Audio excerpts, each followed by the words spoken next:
I'm going to go ahead and get everyone checked in. I see we have Karen Harmon. Karen, are you with us? Yep, I'm here. Great. And are you a neighboring property owner?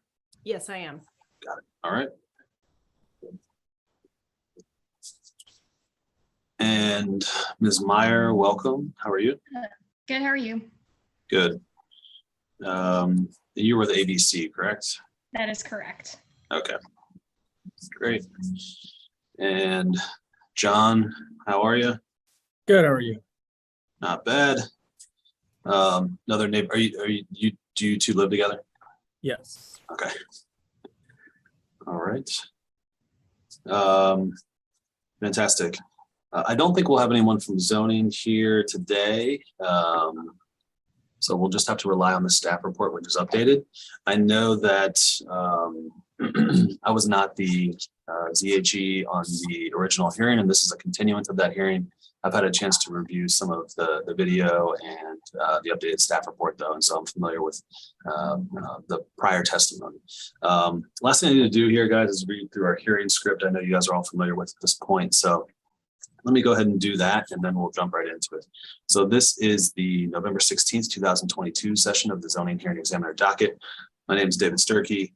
The case number before us today is ZHUV220009. And as I mentioned before, this is a continuation from an earlier hearing in the summer. The purpose of this hearing is to allow applicants and opposing parties to testify and to offer and refute evidence and testimony. This hearing will follow the rules found in the zoning code and the supplemental rules of the zoning hearing examiner. All testimony and evidence that an applicant or any opposing party wishes to offer must be presented at this hearing. The hearing will proceed as follows. The applicant, the applicant's attorney, or the applicant's agent will first present the applicant's case. The public will then have an opportunity to speak after the applicant has presented its case. In the event that any party testifies or offers argument in opposition to this application, the applicant will have an opportunity to rebut that testimony and or argument offered in opposition. And then finally, the applicant will have an opportunity to make any closing statements. So for our purposes here today, I'll allow Ms. Meyer to tell me a little bit about the project and some of the changes and updates that have been made since the prior hearing. And anything else that she would like to tell me about why I should grant this particular variance. I'll then go to John Harmon and Karen Harmon to provide input, to provide public input. We have a late addition here, Sean Stiles. Ms. Stiles, are you with us? Yeah. Great. And who are you representing here today? Actually a homeowner, and I'm not late. I actually logged in early. I was waiting on you all to log in. Okay, great. Yeah, well, late or not, it's immaterial. You're welcome in the meeting, and we're glad to have you here. You said you're a neighboring property owner? Yes, 1081 Cutter Street. Okay, great. Welcome. Okay, so I was just saying that I'm going to give Ms. Meyer an opportunity to tell us about the project, any updates, why it's appropriate, and then move to the neighboring property owners to provide public input. I'll then allow Ms. Meyer to respond to any of the public input and make any closing remarks. So the important thing to remember there for the neighboring property owners is you typically just get one bite at the apple here. So if you have questions or comments, try to include all of your testimony in the time that's allotted. After all presentations have been made, I will close the hearing. Decisions may be expected within 2 weeks. I may limit or exclude any testimony that I deem irrelevant or outside the scope of the application being considered. I may interrupt any speaker to ask questions or to make any comments. I may also refuse to consider hearsay testimony. That's generally evidence you want to introduce that consists of statements or documents that were made by a person who is not present at this hearing here today. In the event of any technical difficulties, we'll do our best to troubleshoot those on the fly, but to the extent there's some defect that prevents us from meaningfully going forward with this hearing, I may continue or postpone the hearing at my discretion. Okay, I think that we're ready to start. And also let me thank everyone for their flexibility today in starting this meeting at 4 o'clock instead of the scheduled 3. I had a hearing that just went over, and that was, I appreciate it. Thanks for your patience.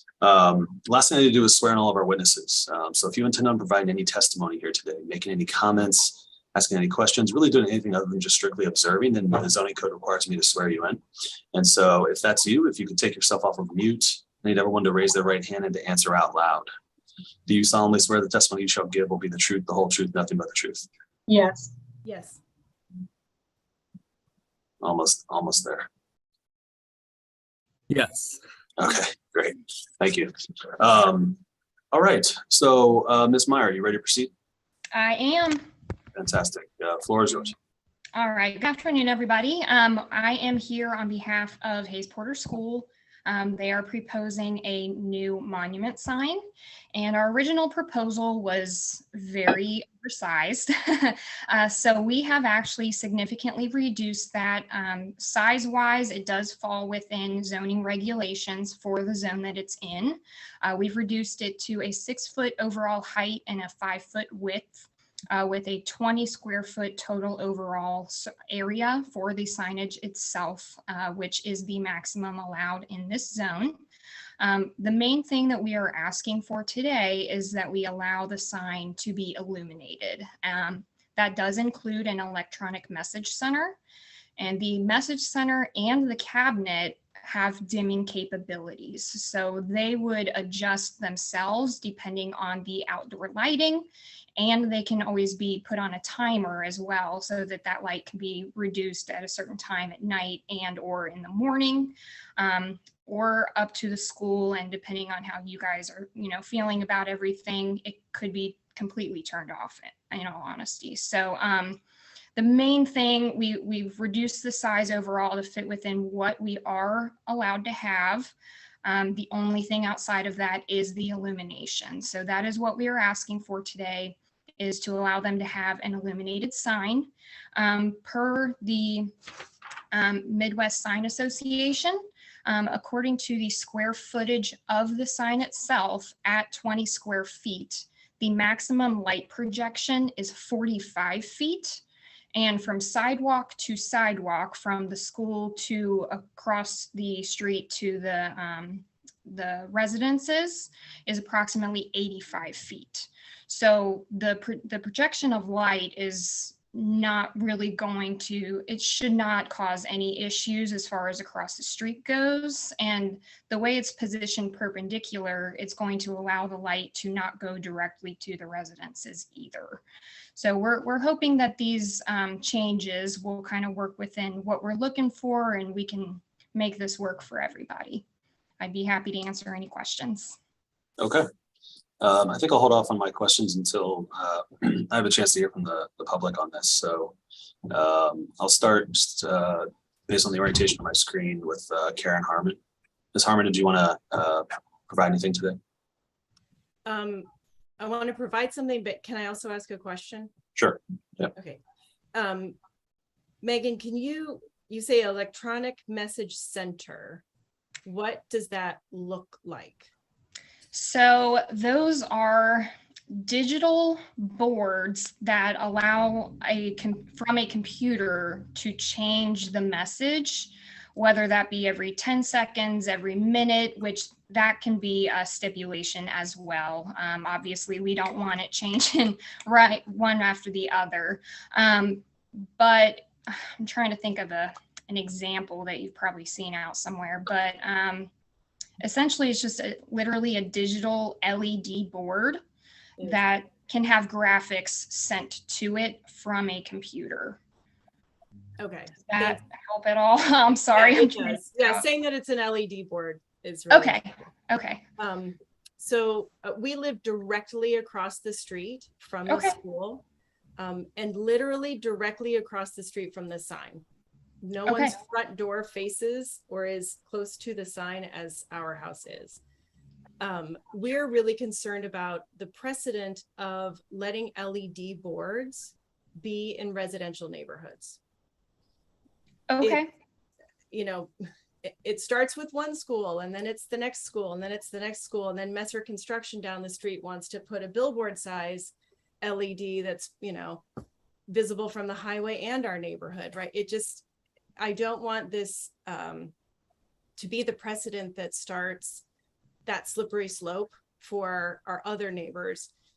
We know that this was brought up at, I think, Spencer School, and the parents rallied against it as well.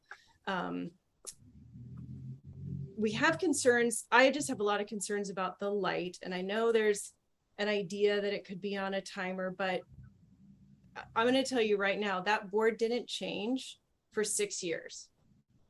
So I don't have a lot of faith that someone's going to be cognizant of the light, the timers, dimming, all of that. It's curious to me why the school went from a static board that said Vision 2020 for 6 years to now needing this full-size LED board. It seems like maybe too much for, especially for an elementary school that maybe only has a few events a year that all the parents would need to know about. Parent-teacher conferences, potentially a school play, an end of the year event, an open house. Those are generally the biggest only things that all of the community would need to know about. That's 5 days out of a 180-day calendar year. Mm-hmm. So those are my concerns. Sure. Yeah, I see where you're coming from, and I will say that many of the other schools actually already have changed over to an illuminated ground sign. And as far as I know, that they will be continuing that in the future. But the idea behind the dimming and everything is to prevent that. You're directly across the street, so I mean, really, the way that the light would project from there, I realize that you're not the only property, obviously, they all span from you. But the light should not reach all the way across the street. I mean, it's the LED size bulbs that are actually within that board, they cannot project more than 50, we'll say 55 feet max, based on the 45-foot number that I have. And I see where your concerns are, and I wish I had a better answer as to why the school is really pushing for this. We were kind of expecting somebody to jump on with us today. And Megan, I have a question.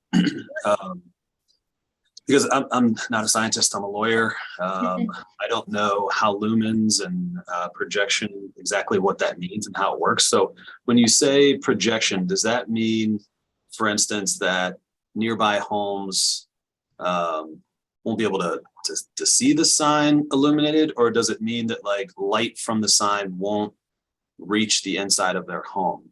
And maybe those are the same thing, but yeah, could you clarify that just a little bit? Because you're saying it's max projection is 40 feet and the nearest home is 85 feet. So what exactly stops at 40 feet? So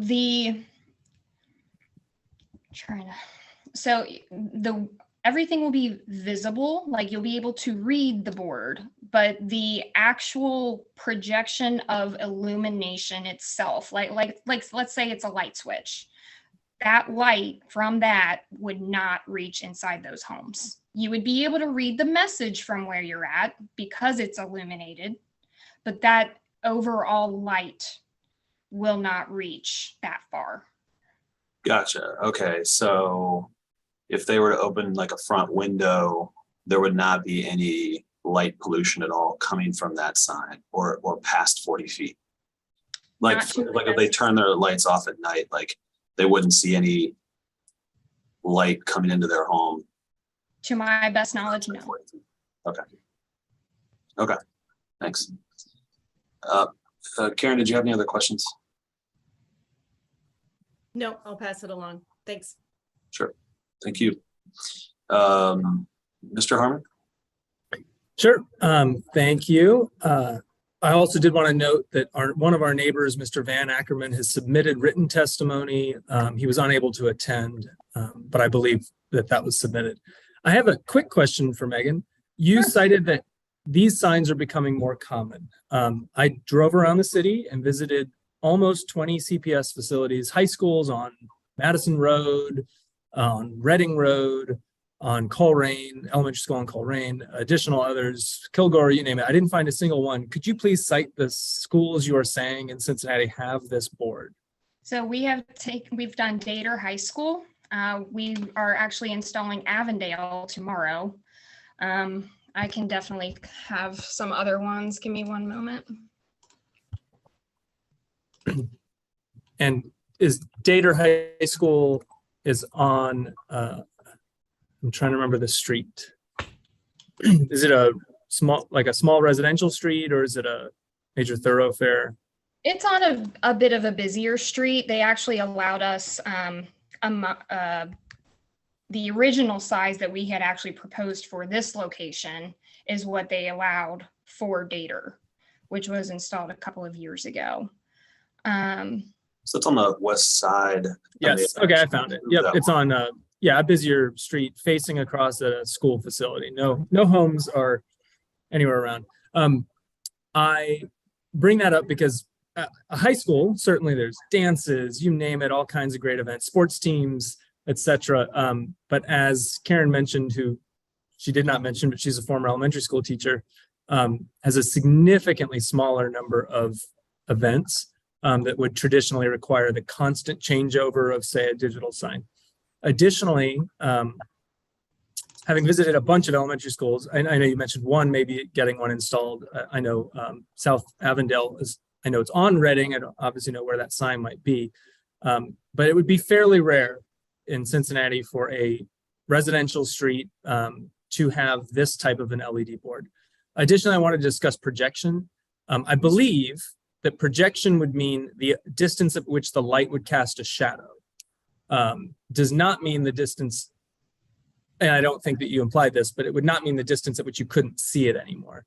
So certainly that 40-foot range of projection of the shadow that may be, or by shadow, I mean the light that would be projected onto the street in either direction of approximately, I believe you mentioned 40 feet.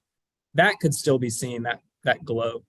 I submitted in an email 2 photos of one of the only other signs I was able to find at, again, a high school, not an elementary school.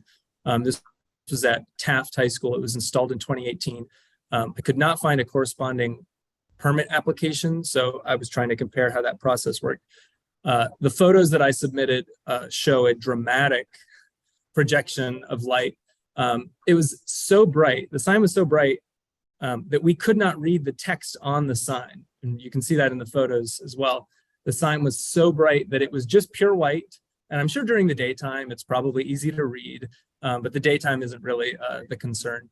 And while I know there's been a mention of a voluntary adjustment on clocks and times, without something as prescriptive as the condition of a variance being 7 a.m. to 4 p.m. or something that prescriptive, with the changes of staff that happened at any institution, but have happened recently at CPS, I don't trust that type of consideration may occur. For example, one of the reasons that we're in all this was that this permit, I guess, began under a previous staff person at the district who has left. There was then no notice. In fact, the construction began without even a hearing occurring. The city had to issue a stop work order. And the new person, who I greatly appreciate, and I'm blanking on her name, I feel horrible, at CPS, was incredibly responsive to say, we're so sorry. This began under a previous person. We apologize that there hadn't been any outreach. We apologize that this had moved forward inappropriately. And so while I greatly appreciate the improvement and the outreach that had occurred after me, Sean, and I reached out to CPS about this, it was an example of how the voluntary, we'll dim it sometimes, and we might turn it off at night, doesn't meet muster for myself. Again, I couldn't find an elementary school. I know South Avondale will be having one that has this, but I do worry that the brightness of that Taft High School example would be incredibly disruptive. Michonne may mention this in her comments, but Duke recently replaced a light that had burned out, and the new bulb takes a while to burn in, so they really start off strong. And we've all noticed how projection can be pretty intense, even from several houses away. And so to see that every day, and almost more so than just the light being projected, but the flashing that can occur. You were mentioning the ability for the screen to change every 10 seconds would be pretty intense on a very tiny residential street. It was mentioned in the previous hearing, but there are a few streets that are through streets that have less vehicles here. I mean, I think a couple of us neighbors sat out and sort of very unofficially, so this might count as hearsay, clocked the number of vehicles, but outside of the brief windows of pickup and drop off, there are incredibly few, like a few dozen cars an hour. And as this is a neighborhood school, the vast majority of kids walk, and the kids who do take the bus actually come in the backside of the campus, so not where the sign is. So the utility is more limited than, say, a major high school on Ferguson Road where everybody's coming in a front entrance. Again, my preference would be that this does not begin a concept where this occurs regularly, and so this would be denied. But in the case that it is approved, I would hope that a very strong, clear time delineation of daytime hours, a short amount before school and a short amount after school is implemented as a restriction. I believe the sign has two components, the flashing LED at the bottom, and then just a typical Hayes Porter sign at the top that's lit. That's no problem. That's pretty standard. Those aren't the issue. I don't see any issues with that at all. But the potential flashing sign, I would certainly hope, if it is approved, which isn't my preference, that it does have some pretty clear time restrictions built into the variance. And that's all I have to say. Thank you. Okay. Thank you very much for your comments. A couple comments, maybe questions for Mr. Harmon. One, I think that you're right to say that this does if it were to be approved, it would run with the land sort of in perpetuity. So if there were different actors that came into the school, they would enjoy that same approval privilege. But I can put certain conditions on the approval that would be enforceable through our building department if they were violated, also sort of in perpetuity there. So is there anything that would make this palatable to you? Like if it's shut off after dark, would that make a difference to you at all? If there was, change of screen once an hour, would that make a difference to you? I mean, is there any amount of compromise here that would allow for this to happen, or is it just a hard no? Yeah, I can only speak for myself. And I know, like I mentioned, at least one person has submitted written, and there's two other folks on the call. I specifically brought that up because I have seen hearings where everybody says no, and it's a yes, and certainly wouldn't, I'm a no. But if I have absolutely no choice and something's still going to move forward, I would rather have it move forward this way. That's why I'm willing to make that suggestion of a crystal clear, something like a 7 a.m. to 4 p.m. and then it shuts off. I tried to find another elementary school. I went to Kilgore. I went to, like I said, South Avondale, it seems, is the only one that may be having one soon. So I drove around, went to Mount Airy School, which is on Coleraine, to see if they had one. I could not find another elementary school that had one. Believe there are around 20 elementary schools run by CPS. Of course, then there's charter and private. I did not see any of those. So beyond the individual institution location of how could it work is, of course, then the opening of all of those. I don't know. I'm willing to say what I've said, which is that I don't prefer it. In the case that it were approved, I would hope that it was not able to be on beyond 7 a.m. to 4 p.m. And I think I'll leave it there. Thank you. Okay. Thanks, John. Ms. Meyer, what happens when the signs are shut off? And this may be the dumbest question of all time, but like, is there any way to display any message without the illumination? To be honest with you, I don't know the answer to that question. If the message board itself was turned off, then nothing would display on it. There'd be nothing coming from it. And the cabinet would be a separate aspect. So if we did just turn off the electronic message center and have the cabinet illuminated after hours, that is an option. I mean, if we went about it that way, that is absolutely an option. Gotcha. And is it for the owner here, the school, I mean, they mainly want to just advertise events to parents or school happenings, that sort of thing, right? It's not for the larger community, because I have had applications with schools where they are like the community center in a particular neighborhood, and they like to advertise. And they have other resources. For instance, some schools partner with Children's Hospital, or they do, They provide all types of resources in certain areas. So would this just be for advertising to parents about what's happening in the school? Not necessarily. They're trying to keep their property as updated as possible as well, and kind of show that, you know, the school is willing to put some money into what their, you know, their sign and how it looks. And I guess that does kind of go in with advertising, you know, potentially getting new students and things like that. But as far as I know, the main request was due in part to just kind of keeping up with the changes and just something updated. It was, their old sign was pretty old and just needed a little refurbish. So this is a bit excessive, but you know, it'll last them a very long time. So the word advertising just dawned on me. I had not considered at all the idea of, would this be eligible to just sell ads? I mean, that hadn't even crossed my mind as a concern that it could just have advertisements for anything exterior of the school. No, sir. This Okay. is for the school Okay. only. It is registered directly to the school. Miss Stiles has been waiting patiently there to provide some input. Miss Stiles, did you want to add anything? Yes, thank you very much. I do find the sign to be quite excessive for a school in our neighborhood, especially with the volume, the traffic, the students that are currently enrolled, and especially the tax levies that keep coming up to spend money on the children's education, but we're haphazardly spending this amount of money on a sign that, you know, as Karen shared earlier, had not been touched in years. And it was a static sign that just sat there without anyone utilizing a standard basic elementary, middle school sign for the neighborhood in which it's in. I would hate to see Cutter Street turn into a strip mall, a strip street with all of these flashing signs or illuminated signs as though it's in Las Vegas of some kind. I mean, the light from the stadium is illuminating. It's a bit much. It really is a bit much. I think that the school, through its turnover in leadership and administration, were careless in working with your organization, Ms. Meyer, to get this sign erected.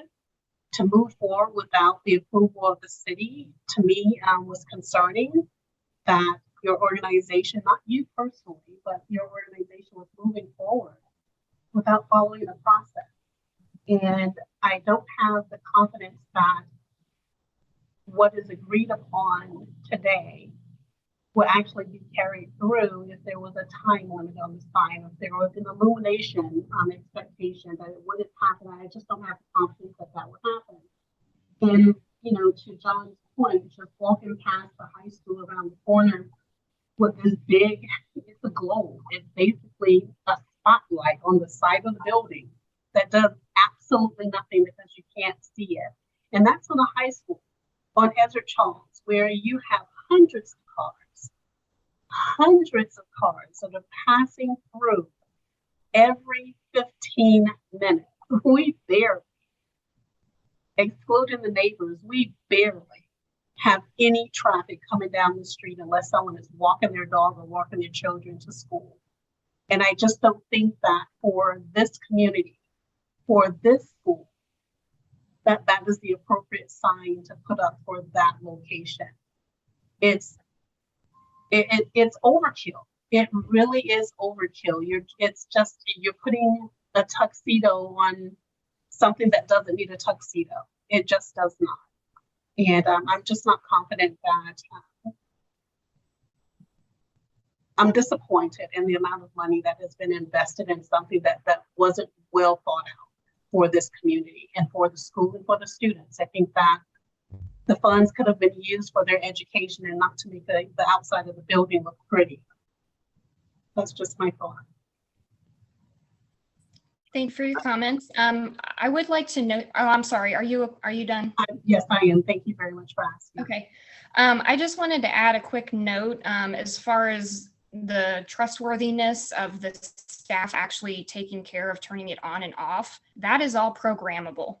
That will literally be set in stone and it will take care of itself. That is not something that will literally have to be turned on and turned off by somebody on a daily basis. So I still understand your concerns completely. I just wanted to put that note out there really quick that that is entirely programmable. That would happen regardless of if somebody was paying attention to it or not.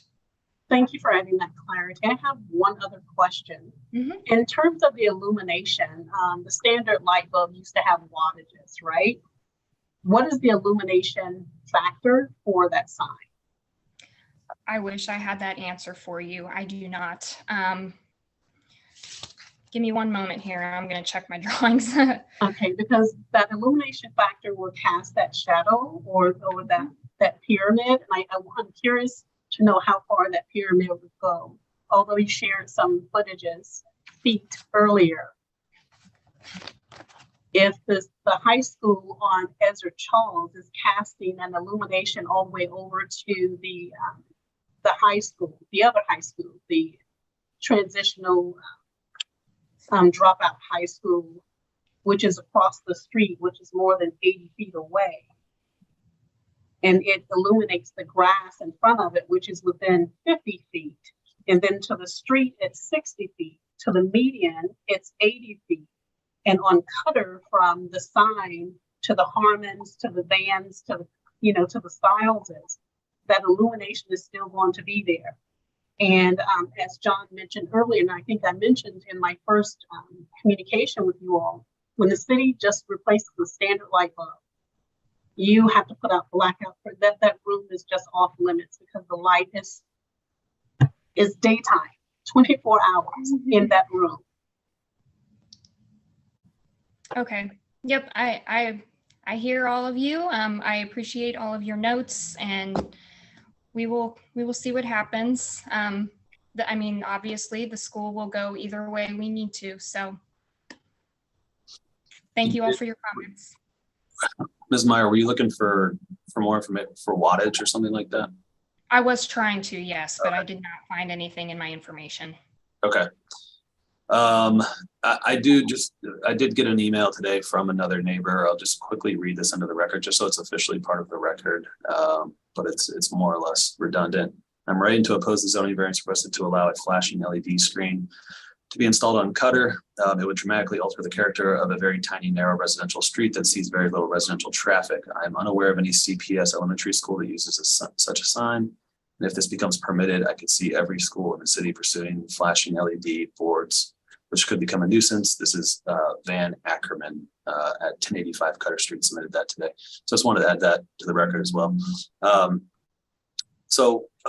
Ms. Meyer, I think that's pretty much all the questions I had. Maybe one more. It's sort of ironic that the sun is just blasting me in the face right now. I'm not a fan of illumination at this very moment because of this. The sun decides to break for the first time today. But I understand why people might be attracted to these signs. And I mean, like homeowners or business owners, or not homeowners, but business owners or schools. Everyone's walking around with a screen in their pocket. That does seem like the technology that's proliferating everywhere. But I guess my question is there other, sign technology that's not illuminated that is still effective these days? Or is the industry mostly just saying, hey, if it's not illuminated, people aren't going to look anymore? I mean, I don't understand why we don't have some of those older signs. That they must be easier to maintain and cheaper in the first place. So the only other alternative to an electronic message center would just be a changeable copy board, which are those, lined tracks where you can insert the letters. And I mean, really, there's nothing wrong with that whatsoever. A lot of people just consider it to be outdated. And, the letters can go missing or fly out or what have you. It's an array of things. But as far as I know, as far as sharing a message on a daily basis, that would be the only alternative. The benefit of that is that it can be illuminated or non-illuminated. And it could be externally illuminated where the It light could be. is facing away from the houses. Yes, it could be. Okay. Yeah, I think that's all the questions I had. Ms. Meyer, is there anything else you wanted to respond to that you heard today, or anything else in closing or otherwise before we adjourn? I don't think so. Thank you all for your comments. I appreciate it. Okay. I want to thank everyone for their time and the testimony here today. I'm gonna take just a little extra time to evaluate this and do a quick drive by. And as soon as I do that and make a decision on this, I'll put it into a written opinion that I will share with all of you. I put it into a PDF and then share it with all of you as soon as it's finished. So you all will have it really just moments after it's complete. Let's see if anyone would like to appeal that decision on either side. There is a 30-day appeal window. So that option is available to anyone. Any questions about any of that, the process? No, sir. Okay. All right. Well, if you'd like a status update on the decision or where I'm at with it, feel free to reach out to me directly. I should have it to you within a couple weeks. Thank you so much.